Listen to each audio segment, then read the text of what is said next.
2.0 అంటే ఏమిటి?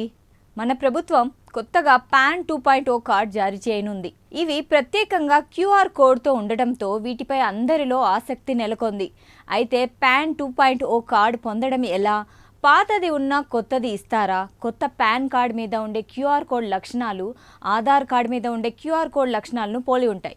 Pan card QR కోడ్ని స్కాన్ చేస్తే ఆ కార్డ్ హోల్డర్ గురించి పూర్తి సమాచారం తెలుస్తుంది. కొత్త పాన్ కార్డ్ను డిజిటల్గా కూడా ఉపయోగించవచ్చు. దీంతో పాన్ కార్డ్ భద్రత పెరుగుతుంది.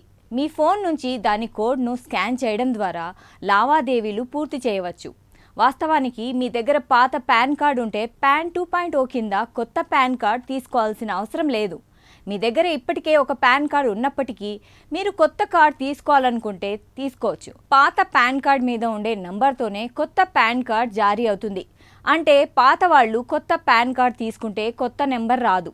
మీ పాత నెంబర్ కూడా మునిపట్లాగే పనిచేస్తుంది. ఒకవేళ పాన్ కార్డ్ను కొత్త దానికి అప్డేట్ చేసుకోవాలనుకుంటే ఎటువంటి మార్పులు లేకుండా చేసుకోవాలని ప్రభుత్వం తెలియజేస్తుంది. అలా అప్డేట్ చేయడానికి ముందుగా NSDL పాన్ రీప్రింట్ వెబ్ పేజ్లో దరఖాస్తు చేయాలి. ఇందులో పాన్, ఆధార్ కార్డ్ నెంబర్, పుట్టిన తేదీ వంటి అవసరమైన వివరాలను ఫిల్ చేయాలి. అప్పుడు మొబైల్ నెంబర్లో వచ్చిన OTPని నమోదు చేయాలి. మీకు ఈ పాన్ కార్డుగా మాత్రమే కావాలంటే మీరు రూపాయి కూడా చెల్లించాల్సిన అవసరం లేదు. కానీ మీకు ఈ పాన్ కార్డ్ చేతికి రావాలంటే క్యూఆర్ కోడ్తో పాన్ కార్డ్ రీప్రింట్ కోసం అప్లై చేసుకోవడానికి 50 రూపాయలు చెల్లిస్తే సరిపోతుంది. NSDL వారు మీ పాన్ కార్డ్ రీప్రింట్ చేసి మీ ఇంటి అడ్రస్కే పాన్ 2.0 కార్డును పంపిస్తారు.